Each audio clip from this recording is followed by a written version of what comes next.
এই যে ফ্যানটা, এটা এটা সিস্টেমটা এখন পুরোটাই চেঞ্জ হয়েছে। তো এখন আর এই সুইচ দিলে পাখা চলবেও না, লাইটও জ্বলবে না, কোনোটাই হবে না। কারণ কি, ব্যাটারিটা পুরো রিমুভ করে এই ব্যাটারিটা লাগানো হয়েছে। সিগমা 6 ভোল্টের 5 এম্পিয়ার ব্যাটারি লাগানো হয়েছে, আগে 4 ভোল্টের ছিল। আর এখানে এসি পাওয়ার চার্জিং সিস্টেম ছিল।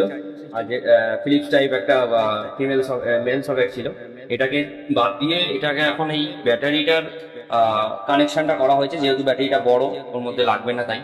তো এবারে এখন লাইটটা কাজ করছে এবং পাখাটাও কাজ করছে। আর আগের থেকে অনেকটা স্পিড বেড়েছে, প্লাস এটা ব্যাটারি চেঞ্জ হয়ে গেছে বলে ব্যাটারি ব্যাকআপটাও বেড়ে যাবে।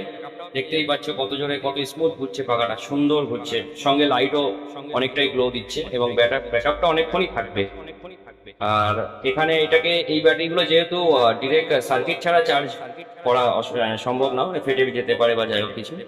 তো বিষয়টা হচ্ছে যে এখানে যে সকেটটা ছিল, এই সকেটটাই দিয়েই চার্জ হবে। এখানে একটা ডিসি সকেট ছিল এবং এখানে একটা অ্যাডাপ্টারকে অ্যাড করে দিয়েছি সঙ্গে।